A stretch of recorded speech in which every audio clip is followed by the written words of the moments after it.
about to listen to the Dr. Daliah Show. Sassy, stimulating medical talk radio.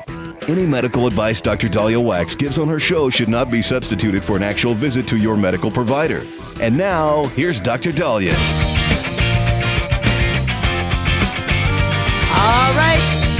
We are back on the Dr. Daliah Show. Thank you all for tuning in. 1-877-DOC-DALI, 1-877-DOC-DALI. So before you start to celebrate Cinco de Mayo, you might want to listen to what all the media and the online advice is, because apparently you could do a lot of damage and get canceled if you celebrate it incorrectly.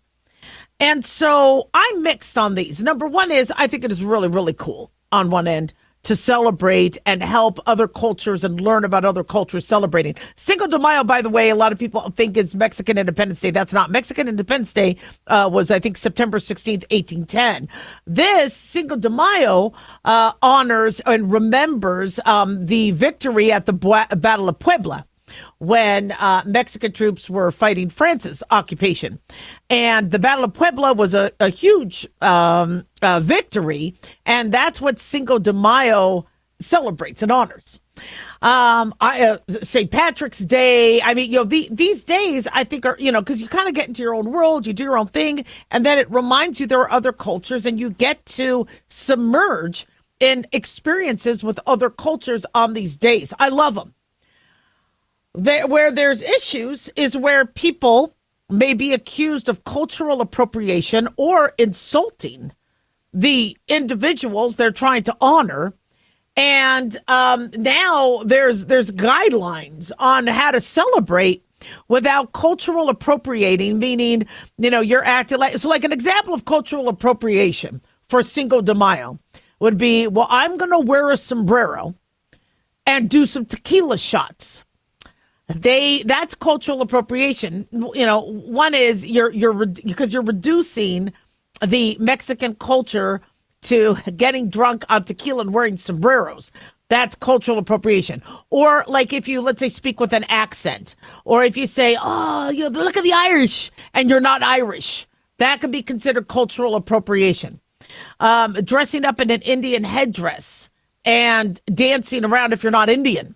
So cultural appropriation risks you offending individuals of that culture.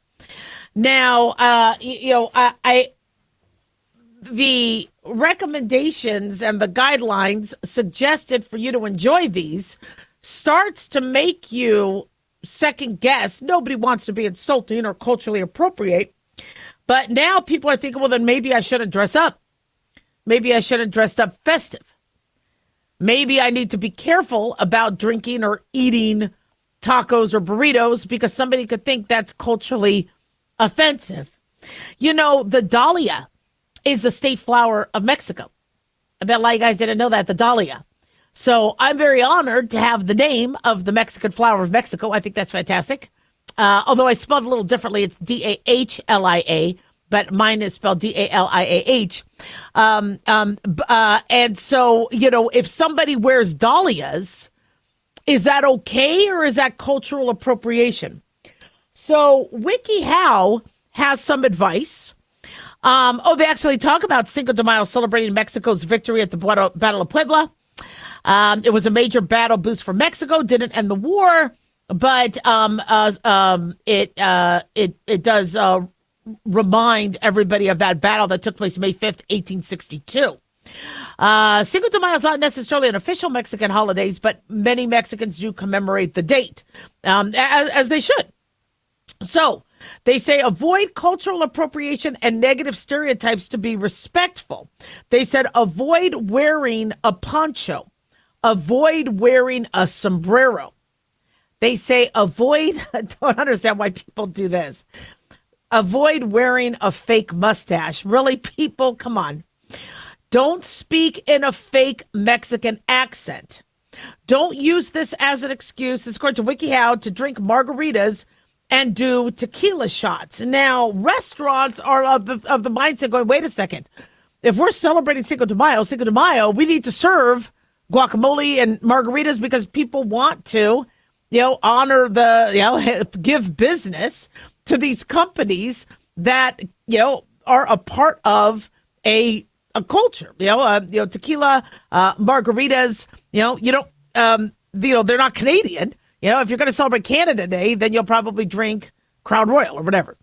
But they say if you're using this as an excuse to drink margaritas and tequila, you are culturally appropriating. Now, the fake accent is a tricky one because I went through school learning Spanish and I would get in trouble and I would be called a gringo by my teacher, if I wasn't pronouncing the words with proper pronunciation. So if you said, "Donde está la biblioteca," I would get ripped a new one. "Donde está la biblioteca?" That's where's the library. But if you didn't use the proper accent, you got in trouble. Now they're saying if you're speaking with an accent that's not yours, then that could be cultural appropriating. So my worry is I'm looking at some of these pictures and some of these media articles where, they say just stand there in your jeans, in your clothes and watch the dance, or maybe, make a dish at home on your own. Or you see people are kind of struggling because they're like, well, what do we tell people so they don't get themselves canceled? And the funny thing is, having family, family members who are Latina and Latino and they're not the ones that are saying that, look, you guys are doing bad by enjoying some guacamole and, margaritas on this day and saying, happy Cinco de Mayo. So who is, behind this saying, you'll get in trouble. And the more somebody does that, then the less people are going to embrace it. And they're going to be like, all right, you know what? If going out and drinking a margarita is going to be considered cultural appropriation, then we don't do nothing. All right, we'll just stay home and watch hockey. And maybe it's, maybe some people want it to just be a holiday, for only those, of Mexican descent. But I kind of like the idea of us being reminded of some of the amazing things that other countries and cultures do. But yeah, don't do stupid like, fake mustaches and things like that. 1-877-Daliah. Don't go away.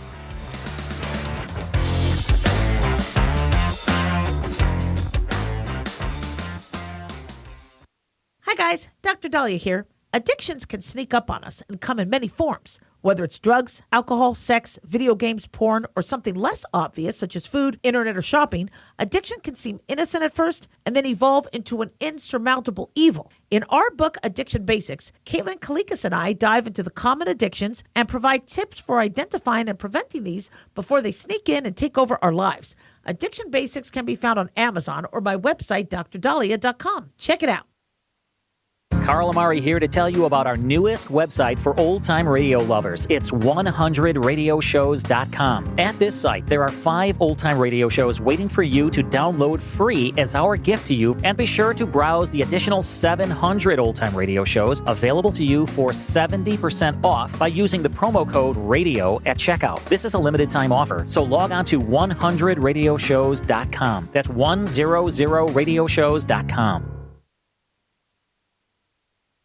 At Hot Shot Secret, we share the science behind common diesel problems. For example, diesel fuel cetane levels. The cetane rating in diesel fuel is 42 to 45. Most diesel engines operate more efficiently with a cetane rating of 48 to 50. One treatment of Hot Shot Secret Diesel Extreme will raise your cetane 7 points, increase fuel economy, and improve cold starts. Hot Shot Secret Diesel Extreme is available nationwide at truck stops, fine farm and auto stores, and online at hotshotsecret.com. Hot Shot Secret, powered by science.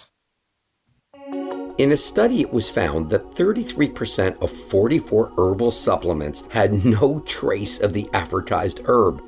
Don't let that happen to you. Hi, this is Dr. Mitch. If you want to ensure quality, please go to TotalWellness.com. Supplements made for physicians only now available to you too. TotalWellness.com, helping you to look good, feel good, and enjoy total wellness.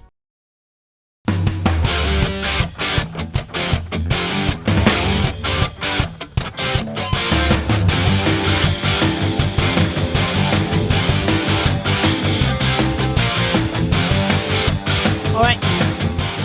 We are back on the Dr. Daliah Show. Thank you all for tuning in. 1-877 Dr. Daliah, 1-877-DOC-DALI. Big thanks to Talk Media Network for making the show happen. Big thanks to Daniel, our producer, and big thanks to you all for tuning in. We really do appreciate it. Don't forget to follow us on Twitter at Dr. Daliah, Facebook, The Dr. Daliah Show, and on YouTube.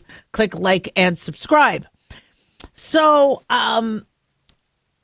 Trump is not running for a third term. And I find it fascinating where not only does he have the book, The Art of the Deal, he should write a book, The Art of Distraction. And both sides really know how to work distraction. And so when I was talking to some people this weekend at a kind of a medical charity event, and people were getting their panties all up in a bunch. He wants to run for a third term. And I was like, no, he's not going to do that. Okay. You know, and this all started because somebody was joking and he's like, oh yeah, that's something I think people want me to run for a third term, you know, and I'll think about it. That's distraction. What Trump is very gifted at is giving the media fodder and stuff to kind of chew on while he gets other stuff done. The media, on the other hand, are also using distractors. While, you know, people are going, wow, you know, look at what's happening with the tariffs. Look at what's happening with the border. You know, no, but Trump said this. So when you watch the media and you watch left and right media, they have to keep the listeners. They have to keep the advertisers. So the stories have to be interesting. So, the liberal media, you know, if they say, yeah, you know, Trump did what he promised. He secured the border. He's getting, you know, gang members out. We're trained Aragua. That's not going to appease our listeners. So they have to say, look, he's this. He wants to run for a third term, but he can't. It's a constitutional crisis. And they go that way. Same thing with Republicans. If they just say, yeah, Trump's doing a good job. Trump's doing what he said he would. That gets boring. So they need other things to talk about, saying, oh, well, the left, you know, is doing this and they're singing at these sit downs and they're doing this. So if you watch the news, it's all about how do we make what's going on more interesting. And so the concept of Trump wanting to run for a third term, I knew from the beginning was just a distraction. And so Trump said he's not going to do that. And I don't think he wants to, you know, but who's going to take over? Well, J.D. Vance is his vice president. But what also makes this story very, very interesting is he was doing an interview with NBC News, Meet the Press, and host Kristen Walker, I guess, pressed him on the third term thing. There's bigger issues, but he said, so many people want me to do it. It's something that, to the best of my knowledge, you're not allowed to do. I don't know if that's constitutional, but this is not something I'm looking to do. And then she asked Trump who he believes could be the successor to the MAGA movement once he leaves office. And Trump referenced not only Vice President J.D. Vance, but also Secretary of State Marco Rubio. Now, this is something that's been looked at a lot as to, Marco Rubio is he is a powerhouse. He is a superstar. I met Marco Rubio. In fact, I think he went to UNLV. So he's also an alum. And, Nevada born or Nevada grown. I'm a big fan of Marco Rubio. Like I said, I've met him, spoke with him many times. He's really, really good. Does he have the popularity? Will more people want him than J.D. Vance? That would be very, very unique for a very, very popular administration, as it turns out, to not go with the vice president. But I think a lot of people are worried about what happened with George H.W. Bush and Ronald Reagan, where he was a one-term president, and the whole read my lips and taxes and all that. So it's interesting that Trump didn't just say it's going to be J.D. Vance all the way. It's interesting he also added into the mix Marco Rubio. Again, the art of distraction. Is it because he doesn't want people getting all up into the retroperitoneum of J.D. Vance? Is it that he wants to make sure that J.D. Vance gets to do the work he gets to without the media all being up in his case? And so throwing some extra names out there gives the media, it divides the media's time. I think it's ridiculous that this is how presidents have to operate. This is probably why politicians don't get stuff done. because they're always worried. Like Biden. Biden might have had some really good lucid moments. And I think he could have actually gained some popularity if people had access to those lucid moments, but he didn't have a lot of them. And his team was so scared that the media would just catch him unlucid. And he shouldn't have been in the office having any issues of lucidity. But that it was, well, we're just going to keep him away from the public. So for 4 years, we had an absent president. And that hurt the Democrats. So I love looking at the psychology of this and how voters think and viewers, look at this. But, referencing J.D. Vance and Marco Rubio, and then Trump saying there's a lot of successors that could be great. He says, I also see tremendous unity, but certainly you would say that somebody's the VP. If that person is outstanding, I guess that person would have an advantage. So, is Trump trying to distract? Is the media distracting? And my worry is there's some big things that need to get fixed and need to get addressed. Some big issues. And looking at, what we're going to do in terms of all the spending, are we going to be feeding, children on SNAP junk food and sugar and toxic food that can hurt them and later kill them? Or are we going to change SNAP where it's only about healthy food? Are we going to, change the way where we have 70 some million Americans, on Medicaid, not being able to, get a job and get, insurance when they're able bodied? Are we, is it going to improve their health if we say, look, you got to get to work, you got to have a goal. Let's, you'll get this, but there's got to be some skin in the game. We have to look at our hospital infrastructure. That has got to get fixed. I understand Trump's really busy with everything else, but what are we going to do with our hospital infrastructure? We just don't have enough hospital beds. We obviously don't have enough staff. And we saw what happened with COVID. What are we doing about national security? What are we going to do about our border? Are we going to get rid of the IRS and just have the External Revenue Service? Because we're going to bring more money in than we need taxpayers to pay, and we're going to cut the waste so the taxpayers don't have to be, paying for junk food on SNAP or other things. So there's a lot that has to happen. And the funny thing is this helps Democrats as well. And if you see bipartisan approach, it used to be, which candidate seemed more likable, seemed more fit for duty, seemed like they would get something done. And this kind of started with the JFK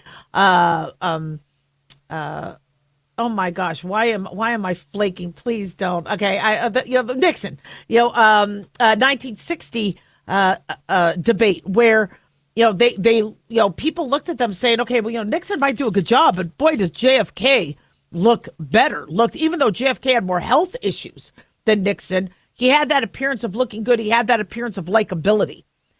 And so people say, well, the Democrats won't be able to win another election if they don't do what the Republicans do. And if the Democrat does, they're damned if they do, damned if they don't. No. Look, Democrats can win if they use common sense, if they don't make their voters feel like they're bad people. And they're discriminatory and racist. If Democrats, look at what happened with the student loans. When Democrats went up to Biden and say, look, I paid off my student loans. Now I have to pay for others. So once Democrats learn what's popular and what's unpopular, and it looks like securing the border was really popular, they could do that. Jackie Rosen won in Nevada, and her commercials were, look, I'm more bipartisan.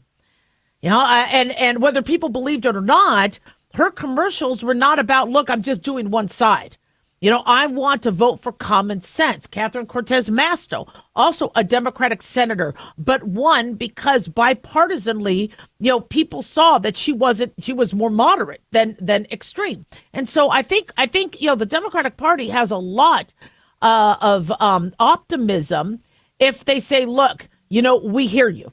If you don't want, biological men and female sports, All right. That won't be our main campaign issue. If you don't want to pay off other people's student loans because you chose not to go to school to save the money, or, you went to in-state school and not Pepperdine or whatever, we hear you. Just be heard. We're a representative democracy. Same thing with Republicans. If Republicans don't want Trump a third term, don't talk about, going for a third term. So it's, I think Trump has the art of the distraction, just like the art of the deal down. And I think that's all it was. But now media has to find something else to pick on. 1-877 Doc Daliah, don't go away.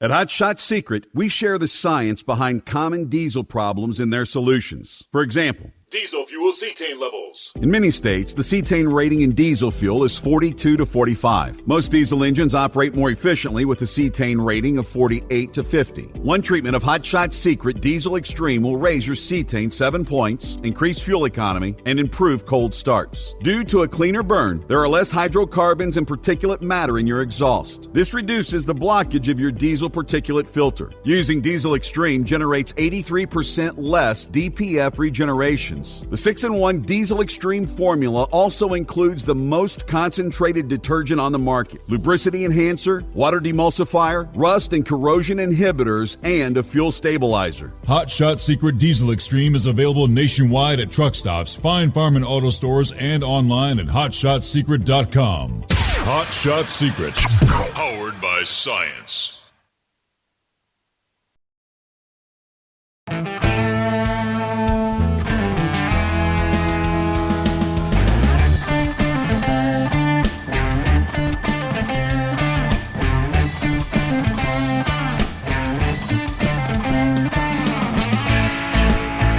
All right. We are back on the Dr. Daliah Show. Thank you all for tuning in. 1-877 Dr. Daliah, 1-877 DOCDALI. So we are in snake season. When I walk the dog, I'm in Southern Nevada, and the dog wants to sniff around the plants where other doctors pee-pee. I have to make sure that dog, it goes nowhere near the bush, because a snake could be using that bush to hide from the sun, or the last couple days, the rain where I'm living, and keep cool or warm or whatever it needs to do until it can go out at night and find rats and food and other things to eat. And we have had in our neighborhood dogs bit by rattlesnakes and die because they couldn't get anti-venom in time, or the anti-venom was so expensive, or the family didn't know that's what happened to the dog. And so snake bites are pretty dangerous. Now, why? Well, because snake venom, it has these enzymes and proteins and other toxins that could affect a variety of bodily functions. So your neurotoxins obviously affect the neurosystem. So some people after a snake bite, depending on the type of neurotoxin, could get muscle weakness, paralysis, and it could affect the muscles around the lungs, heart, go into respiratory failure, cardiac failure, and die.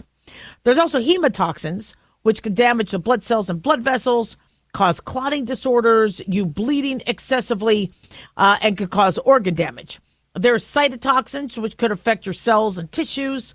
It could cause cell death, cell necrosis, and then obviously you get infection.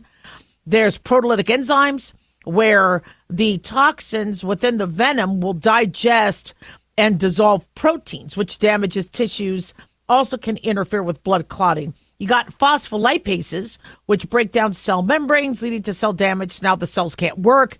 There are also, according to Google AI, metalloproteinases, which also break down proteins and collagen.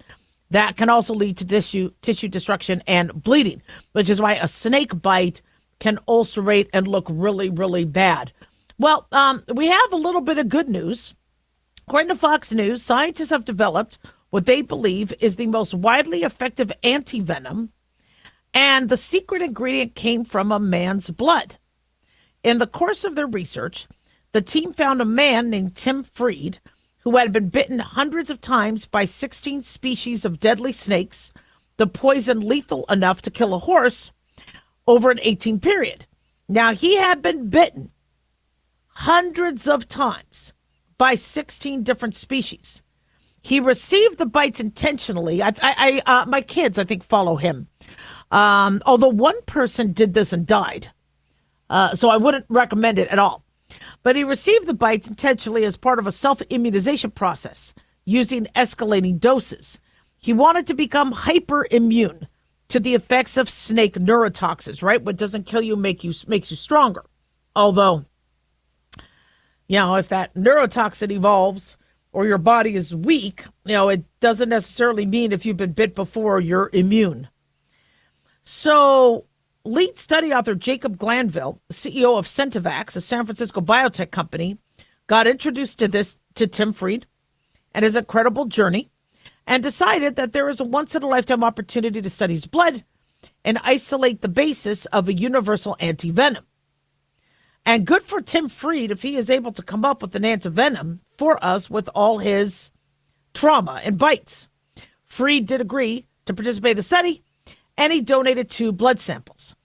The researchers isolated target antibodies from his blood that reacted with the neurotoxins found within 19 of the world's deadliest snakes, many of whom live in Australia. They combined 2 of the antibodies with another molecule to create a new antivenom. In mouse trials, the antidote was found to be protective against venom from the black mamba, the king cobra, coral snakes, and tiger snakes. That's pretty cool. Now, the results were published on May 2nd in the journal Cell Press. Fried said that by participating in the study, he is, quote, helping humanity. He says, I know I'm helping someone possibly 8,000 miles away, and that makes me feel really, really good. And he says, I realize that what I've been doing over the years hasn't been in vain with this research. Now, I'm a little shocked that it took this long for somebody to think about doing that, because they've done this before where somebody was bit by spiders or bit by snakes, and they're like, well, let's look at your blood and see if we can make an antivenom. So I'm not sure why this took that long, but you know what? Good. I'm glad somebody, probably because it took money. So they needed this company, and they did. So coming up with like a venom EpiPen sort of thing, this could be pretty cool. Because the problem is when you get bit by a snake, the venom starts right away. So why does the snake have venom? Because that's how it has evolved to eat. It needs to bite the mouse or bite the food, and then he needs that mouse to freeze and not run away. And if he can't necessarily kill the mouse, he needs the mouse to stay still. And then oftentimes they'll start digesting a live animal because the animal is, still, it's a shame, but that's kind of what happens in nature. And so, or the toxins have to make that animal unable to live long so that, it could do what it needs to do to eat them and use it for food. So, it's definitely fascinating how, we might as humans be able to, help each other based on our interactions with nature. So snakes can be venomous, but they also might not be venomous. Only 15% of snakes worldwide and 20% of snakes in the U.S., according to Mayo Clinic, can inject poison when they bite. All right? There's a difference between poisonous and venomous. Venomous is if an animal can inject venom and give you something that'll give you venom. Poisonous is something that can in turn hurt you. Even though venom can, we don't call a snake a poisonous snake, we call a snake a venomous snake if they can inject venom. So the rattlesnake, coral snake, water moccasin, cottonmouth, copperhead, these bites can cause serious injuries and sometimes death. They say most venomous snakes in North America have eyes like slits and are called pit vipers. Their head are triangle-shaped and they have fangs. One exception, they say, is the coral snake, which has a cigar-shaped head and rounded pupils. They say non-venomous snakes typically have rounded heads, rounded pupils, and no fangs. The problem is I am not going to go up to one that closely, okay? I mean, that's just not a plan for me. And then what are those snakes? There's the black, yellow, kill a fellow. The phrase black and yellow snake kill a fellow. It's red touches yellow, kill a fellow. Red touches black, venom lack. So when you look at a snake, if the red is touching the black, they think it's of a species that's not venomous. But if the red touches a yellow, because there's black, it's like black, yellow, red, yellow, where the yellow is segmenting the colors of red and black, that is then a more venomous snake. So it just, honestly, I would forget all of this. But, red touches yellow, kills a fellow. So what do you do if you see a snake? Well, get the hell away from it. Okay. Try not to be where snakes are. All right. But if a snake bites you, call 911 or your local emergency number. You have no idea how venomous or how bad it could be. So don't sit and guess and say, I'm going to wait till I could Google this. Okay. Immediately you need to wash your hands. You got to move far away from the snake. I know some people are like, well, I need to get a selfie with the snake, or I need to grab the snake and take it with me, even though, yes, it does help to bring in the spider we don't want you getting hurt a second time. So move away. Stay calm, stay still, clean it with soap and water, and you have to get rid of your jewelry and watch. You're going to start to swell, so you got to get rid of that. Sit and lie down, be comfortable, wrap it loosely with a clean, dry bandage, and then get yourself to a medical provider right away. 1-877-DOC-DALIAH. Don't go away.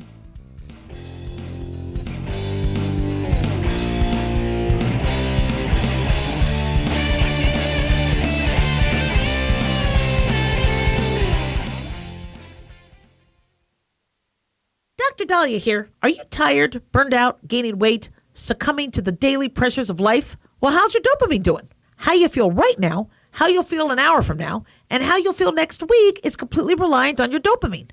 Our daily motivation and willingness to push through challenges depends on the intricate chemical process dopamine provides. Christian Kalikas and I created Deploying Dopamine, a book that tells you what dopamine is, when it dysfunctions, and how to successfully deploy it when needed. Find Deploying Dopamine on Amazon today. Check it out.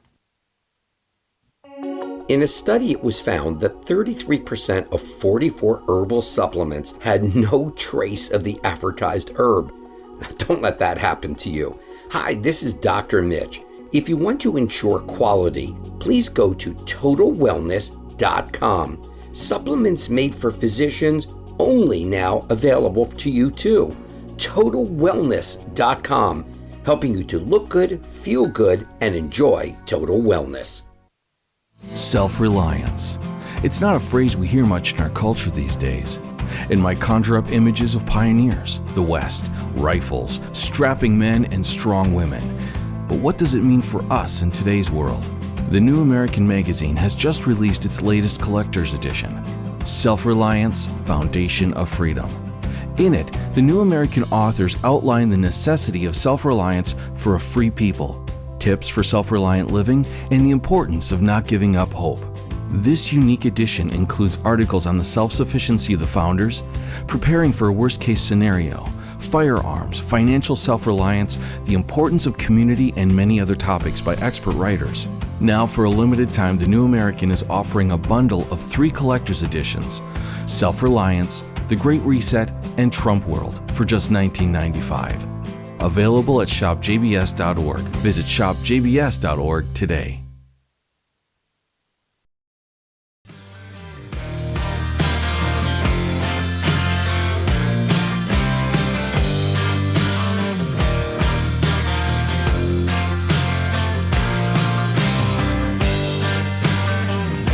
All right.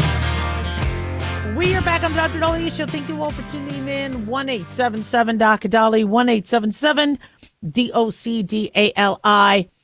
So, anytime I travel, to another country, okay? And I know you might think this is really nerdy, but I read the country's rules as much as I can. Because I don't want to just travel to another country, Germany, Mexico, Israel, whatever, just to find out that I could be detained. I mean, look at what happened, with, as we've seen, in the news the last few years, whether it was shell casings in somebody's carry-on because they didn't clean out their carry-on bag, or a marijuana vape pen or whatever. And, even though, yes, you could also be at risk of somebody planting something on you. For the most part, I want to read the rules and I want to know that I'm not going to make a mistake. When I was in Israel in the 90s, because my name is very, Israeli, they wouldn't let me board the plane. And they were interviewing one of my family members because they wanted to make sure I wasn't trying to evade military duty. And so even though that didn't necessarily have to do with deportation, I was a visitor there. They held me for a while. And then my uncle's like, no, here's her papers. She's American. Trust me, she'll talk too much. You don't want her on the front line. And I remember I was detained for a while until they finally let me go, because they didn't know if I was pretending to be American. And once they confirmed it, I was able to go back. I was going to UNLV at the time, and I didn't, you don't have the internet. I don't have any cell phone, so I can't show them. All I had was a passport, which should have been enough, but it was fascinating how they were like, but every country has rules, and they want to make sure that whoever is in that country is following the rules. And if you did go to any of these countries illegally, many of them, if you look at the rules, they're kicking you out or you're getting arrested. Now, here we are with America, and people are very split on whether we need to be nicer than other countries or as strict as other countries. Okay? We don't want to imprison, the average person that snuck over the border. It was illegal, but we would rather they leave. Okay? You came here illegally, go back. We want to be here for refugees. We want to be here for asylum seekers. We want to provide home, food, funding, care for their kids as a benefit to those who really need to escape, where they're living. However, we can't do that for the whole world.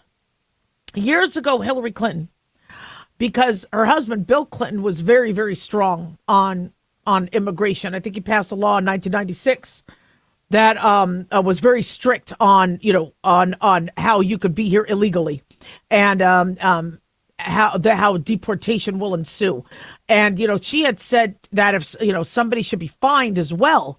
When she was I think running for office, I think she was running for, I forget what this was, but the discussions, just like with marijuana, have changed throughout the years, where now the discussion is, well, if somebody got here illegally, they should get the credit and they should get to stay and, get government funds. And it was such an unpopular concept that's what launched Trump into office. So now what do we do with the millions of people that got here illegally? Well, if you are Tren de Aragua or MS-13 or a gang or a criminal, or somebody that raped and killed, not only are you out of here, but we got to make sure that you don't ever come back and commit a crime here. And if other countries don't want them, that's why Trump is like, well, do we, do Alcatraz? Do we do, where do we put him? What about those individuals that don't have a criminal history, that got here illegally? So deporting them is what any other country would do. But what America is going to do now is offer to pay them $1,000 so they have working money and pay for their plane ticket home. Now, I know people are going, oh, my God, now the government's spending again. They say it's still going to be cheaper than having them here using government subsidies, et cetera. And so one of let me read you from the Department of Homeland Security. DHS launches the CBP home app. Coming from Secretary Homeland Security Kristi Noem, the Department of Homeland Security is launching the Customs Border Patrol, that's my guess, CBP, home app with a self-deportation reporting feature for aliens illegally in the country.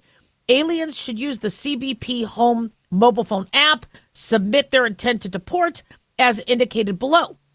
So you say, I would like to deport. They say it's the safest option because it also allows, us to pay for your flight. 2, you get money to leave. And then if you did do this, you will have an option to come back, as opposed to us deporting you and saying no. Now, so they're giving people a mulligan with this app. Now, I know some people are like, well, wait a second. Do I want to be on a list? Now I'm on a list. Should I just sneak back on my own and never be on a list? Or do I just stay and hope I never get deported? So the Department of Homeland Security says the safest thing to do is this, because if you're trying to sneak back across the border, how dangerous can that be with cartels and traffickers and all that? If you try to stay in America and you don't self-deport, well, now you've lost the opportunity for us to pay for you to go. And, if you are found, that this was criminally, you could go to jail. So they're not wrong about this being the safest way for you to go back to your country of origin with a plane ticket, so you don't have to travel across the desert or jungle, etc. And you get some money to go. But I think a lot of people are like, well, I don't want to be on a list. So I don't want anybody knowing that I was here, because then I am admitting guilt.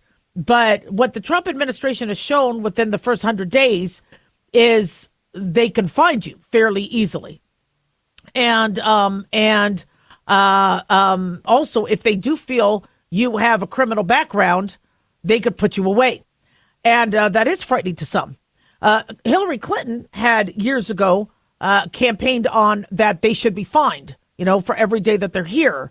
And they should. The problem with the fines is, and so you see Democrats and Republicans have been, kind of, wrestling with this for decades on what to do. It's just these individuals won't pay the fine. And so, scaring them, well, you're going to have then a credit problem or you'll owe us money. That doesn't seem to scare them as much. Yeah, they're so they're not going to want to self-deport based on, well, they're going to fine me. So are they going to fine me with the tax dollars I'm using? So Democrats and Republicans have been struggling with this. The problem we had is the last 4 years let millions in. That was very unpopular. It ticked a lot of people off. And now it's on the Trump administration to then deport them all. And it's, again, it's not easy. Being a daughter of an immigrant, who it took us 20 years, my family, 20 years to finally get access. They waited in Israel. They were grateful that Israel provided them safety from, the Holocaust, but they escaped there. And then in the 1960s, America finally honored a visa for my family to come. Took them 20 years, but they waited. They were more patient than, my father finished his military duty, comes over. He learns the language, takes the test, becomes a U.S. citizen, and then supports his family, and the family worked. Now, maybe that's not the way people do it anymore. Maybe they don't want to take the test and all that. But my family wanted to do it right because they never wanted to be deported. So we'll see what happens with this and how many people sign up to get the deal. 1-877-DOC-DALIAH. Don't go away.